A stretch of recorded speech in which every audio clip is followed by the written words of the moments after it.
Hey, and welcome to our Monsieur Spade Season 1, Episode 2 reaction and review. I am Matt Roast here with Jessica Bun Bun, and how awesome is this show?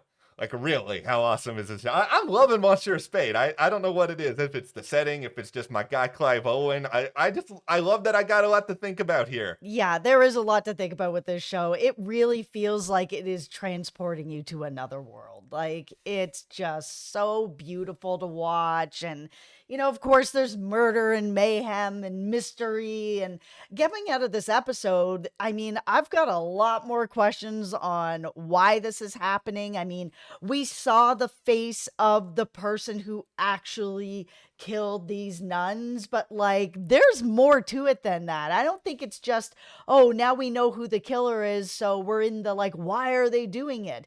Is there somebody behind that person? Is that person hired to come and do this? Who is this boy? There are so many questions to get into. Yeah, I hope we're going in a direction here where there is somebody else tied to all this that we know, that we've seen, that we Yeah. can discuss. Because if the end of the season rolls around and it just is, oh, here is this strange dude dressed as a monk, he's responsible for everything, then it's just kind of like, what are we doing here? Like the Maltese Falcon, the person responsible was somebody we knew, was somebody who was like deeply engrossed in the story. I've got some theories on who that might be, so get your tinfoil hats ready. Yes, and be sure to hit that subscribe button because we have so much more coming here when it comes to Monsieur Spade. Also, later today, we will have our new review of True Detective Night Yes. Country. We want you guys to check that out as well. It's a really good season so far. It's a really, really good season. Yeah. All right, all right. What's your theory that's kind of running through your head here? The motorcyclist. Let's Okay. talk about the motorcyclist. So we had this whole scene where, Teresa was in the car with Sam and they're, driving away. And then all of a sudden, who shows back up again? The motorcyclist. And this time they take a shot at the car, but they miss. And he very specifically said, Sam, that he thinks that this was like a warning shot, that they were trying to like warn him of something. Could it be something that's a little more helpful or, not helpful, like, we're trying to kill you, but helpful to be like, get off the case, like, get away from this. Like, I know that this is going to end up with you dead and I care about you in that kind of way. And that's why my tinfoil hat theory on the motorcyclist, but not the person who's necessarily behind it all, is Marguerite. When I Hmm. saw the motorcyclist, driving away, the physique of the person looked like a woman and it looked like it could have been her. And when they pulled out the bullet and they were like, oh, this could be, military grade, I was like, well, who has access to that? She does, because, we know that Jean Pierre has access to that.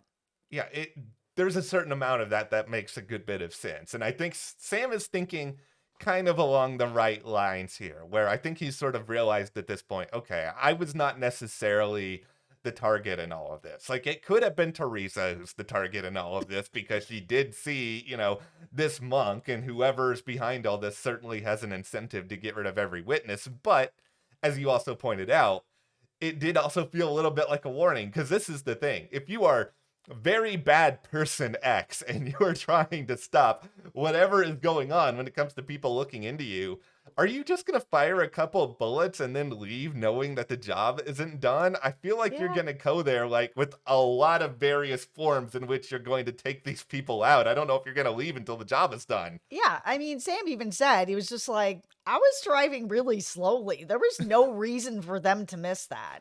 Yeah, and that's also another part of this is that if you're trained enough to have access to these sort of things and a motorcycle and the means to carry out all of this, you're probably reasonably good in the accuracy department, or at the very least, I would hope so. I think Yeah. whoever is doing this, they have enough of an attachment to Sam Spade that they don't necessarily want to take out Sam Spade or even Teresa, but they want both of them to basically sit down, shut up, not say anything about all of this, so they can just move on with their dastardly deeds. I just feel like now that we know that this is all about this boy that they're trying to get their hands on, all of these nuns died because this person was looking for this boy. Where was this boy? Ended up being found at Marguerite's place. So hiding behind a curtain, with a gun, scared. Yeah. So my feeling is that, again, that I think she's involved, but I think she's involved sort of on the good side of things, where it's like, I think she's hiding him there. I think that Philippe is involved as well, because it sounds like, Teresa finally came forward and told the truth. And she was just like, listen, okay, my dad didn't show up there for me. He showed up there to see Angelique, the new nun, who seemingly is not actually a nun. And he showed up there with this boy. So, and she had a locket that had the boy's picture in it. So there's a connection here. It feels like maybe Marguerite and Philippe are working together in some sort of way to save this boy, stash this boy away. We don't know what the purpose of the boy is. Does he know something? How is he valuable? Is he valuable in a way that Philippe is, I don't know, doing the right thing? Or is this a score? Or like, what is going on? Because we still haven't met Philippe yet. We don't really know anything about him except his reputation and that Sam doesn't like him.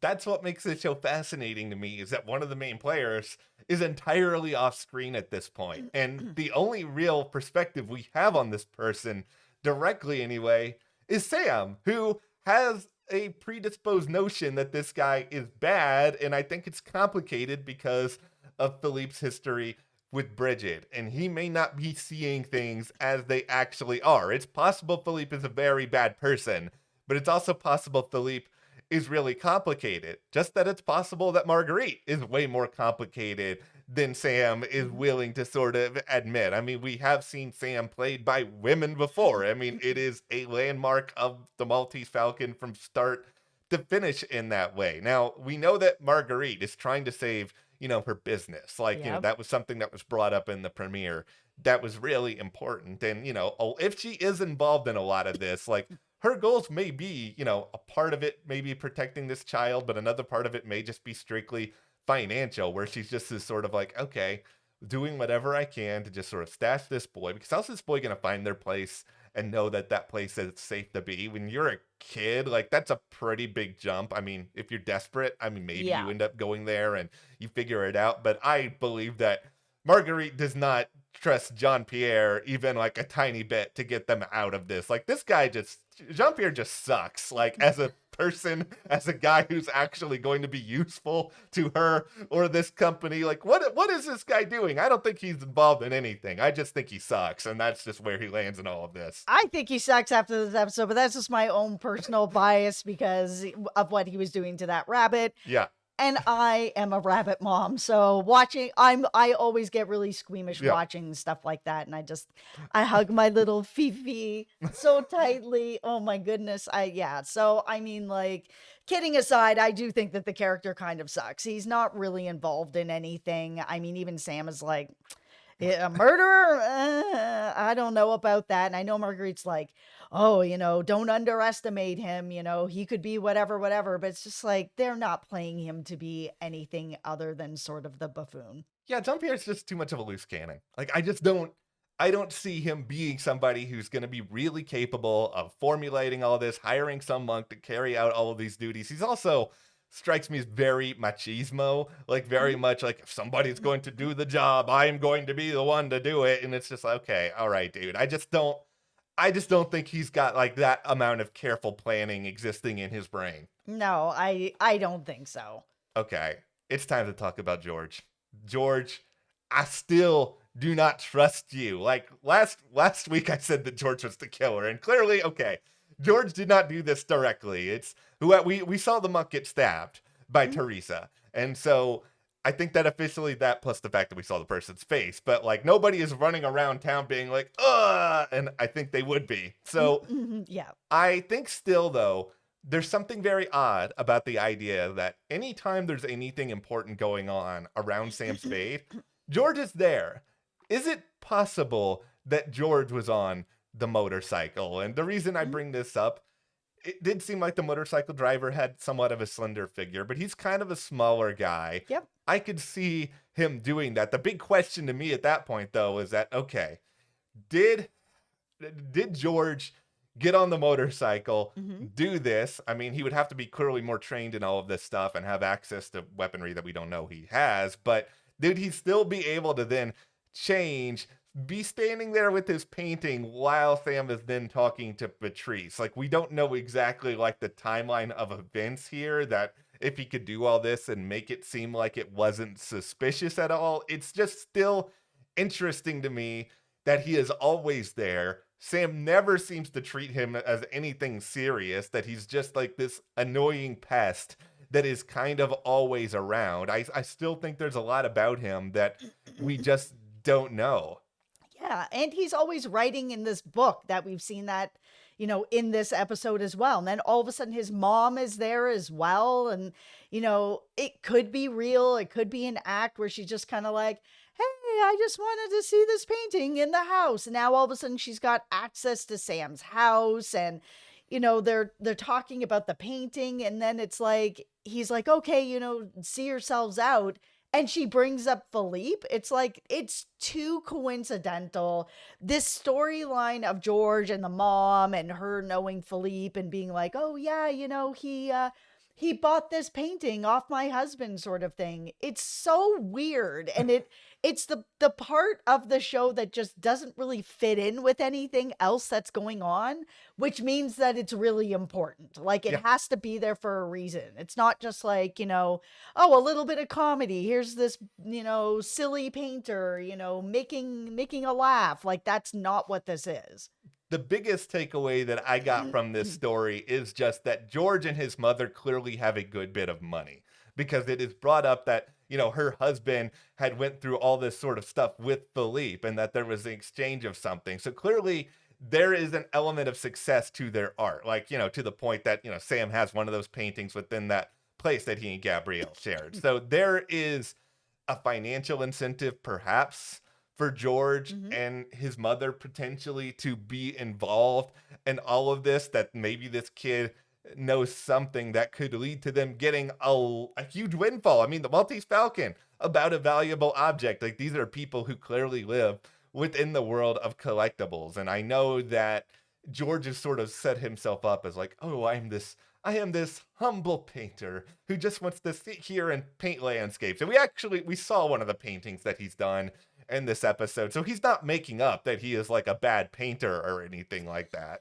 No, he's not. But it makes me kind of wonder if they're thieves and that's what the game is that they're playing. That maybe this is a side story that's kind of going on as well, where it's like maybe they don't really know what's happening with the boy or the nuns. I know he brought it up and he's got the book, and then maybe it's connected in some kind of way, maybe it's not. But maybe it's about getting that painting. Like, maybe that's not his father, it's not the husband, but they're two art thieves that know about this painting, and now they've gotten access to the house, where they've kind of like, oh wow, look at this place, kind of thing. It's like, weren't you living nearby or something for, a while? Like, would you not have been in this house? Like, it just feels like they're casing the house. It does kind of. It's just like, why are you guys in here? Is it really just, it's either to stare at this painting, it's either to case the house, like you said, for something that you're going to steal later, or you're just looking around to see if there's any sort of evidence as to, is Sam on the chase? Is he figuring out what's going on with this kid? Now, a tiny, really silly story time here. When I was in high school, I would go into school on rainy days, and there would be this giant mat that I'd have to wipe my feet on, and it said on it, knowledge is power. And I think they were trying to tell me that I should pay attention during class. But within the world of Sam Spade and Monsieur Spade, like, knowledge is clearly power. And I think that's a big motivation behind whatever is going on with this kid. Like, it feels to me like, either it is that the kid knows something, you mentioned that earlier, the kid's in possession of something, then you have like, there's a monetary value in order to get him. But it really does feel like, okay, this may all either be connected to something Philippe has done, something Philippe has taken, or it may be due to something that happened many, many years ago that for whatever reason, this kid either knows or is a product of. Because here's another facet of this Mhm. story that was really brought up a lot in this episode, and that is this relationship between Patrice, our master local investigator who does not want anybody else in the authorities investigating this case at all. Nope. A little bit shady there, Patrice. I'm just throwing that out there. And then also your relationship with the convent and the nuns and what happened many, many years ago when you guys were basically doing whatever you had to do in order to survive. Yeah, the relationship with him and Isabel feels like, they had to do some stuff back in the day together and they are bonded because of this. And I really liked getting this backstory on Patrice because he was just kind of like, oh, he's the cop in the first episode that's going to be the problem for Sam, Yeah. and I was like, okay, well, is there more to him than that? And I'm glad that we got this story when we did, nice and early on, where it's like, okay, he's not there just to be a thorn in Sam's side. He has a personal interest in this because Isabel was someone he respected, it was important to him, is bonded to him, and he doesn't want somebody else coming in and, mucking around in this case because I think in a lot of ways he feels like, she is someone that he owes a debt to and wants to be the person to really, bring justice to her. And, Patrice, if this is the case, good on you for having the pride, having the initiative. Sometimes, though, there's a lot going on here, Patrice. I'm just a little bit worried you're biting off more than you can chew between this and, your partner here who barely says anything and just sort of just wanders around. But okay, beyond the mystery of everything else that's going on here, and it's clearly pretty layered and interesting at this point, just from like vibes, this episode is so good. Like Sam is such an interesting introspective dude because Mhm. we have the origin story. I don't know if anybody needed the origin story behind why Sam feels the need to drop trow and be in the pool all the time. Apparently, this is how he connects to Gabrielle. This is how he connects to everything in his past. But it's a reminder that's like, okay, this guy's already really haunted by everything that went on with Bridget many years ago. I don't think he's ever fully let go of that. But now he's going to be haunted by this other thing. And I think there's a part of him that's wondering, okay, why is all this stuff happening around me? Is there ever any sort of peace that I can get with it? I mean, I think he thinks helping Teresa at this point will try in order to enable him to find that. But she's not even that willing to share with him all the information. Like, it took a whole ordeal for her to actually tell the truth in this episode. Yeah, and it's good that we finally did get the truth because it felt like, was she involved? I think we all knew she wasn't being honest that first night that she showed up at Sam's house and was just like, oh, there was this monk I saw, and then there was, my dad showed up, and, whatever. That we finally get this story of what has happened, that there was a boy with him, that there was this person who said they were a nun, but, aren't a nun, and, everything that she said at the end of this episode, and how this is all sort of connected. Like, I think this again is really more about the why than the who at this point. I I tend to agree. I think it's really a situation now where not a lot makes sense on paper. Like, you don't need to take out all of the nuns. Like, why are you doing it? Why are you going to that extreme? And it's that extreme notion that I think is going to drive Monsieur Spade further through the rest of this season. I mean, we're off to a really good start. Yeah, the thing is we need to, for me, I need to see Philippe and I Mhm. need to see him next episode. And I need that sort of like, I guess just some sort of confirmation that either like Philippe is like full bad guy and everything is just really, really bad, exactly what Sam said, or that there is more nuance to him. And I think that there is more nuance. I think there's something else that's going on. Yeah. But because Sam is so blinded by everything that happened in the past, he just can't see anything else. And I'd like to see Sam be able to kind of move forward in the case in another way, and he's not going to be able to do that until him and Philippe are in a room together. There's also the idea of the Mahdi that is brought up in here, and that, this is someone who can appear at the end of time to basically rid the world of injustice. So there's this like other religious element that is being thrown in here, and it Mhm. does sort of raise, this suggestion of, is that kind of a foreshadowing for where everything is going to go? Is, ridding the world of injustice like actually a part of this. But then another question is, what is ridding the world of injustice? Like, what exactly does that even mean? Because everybody has their own ideas about right and wrong, and maybe that is kind of a theme that this show is exploring. Yeah, or maybe it's sort of like what's going on Daryl Dixon with Laurent, where they think that this boy has some sort of there's something really special about him, and he is this person that's going to rid the world of injustice. It's such an interesting show. I'm so glad you guys are enjoying it with us, but be sure to hit that subscribe button for more coverage of Monsieur Spade through the rest of this season. Also, we have weekly live streams all about Mhm. Monsieur Spade over on Patreon. We've got a link for you guys in the description below. Also, click that link in the card here if you want to go back and watch our premiere review of Monsieur Spade. There's a lot of great stuff we dive into there. Thank you for watching. Thank you to our patrons. We'll see you here next time.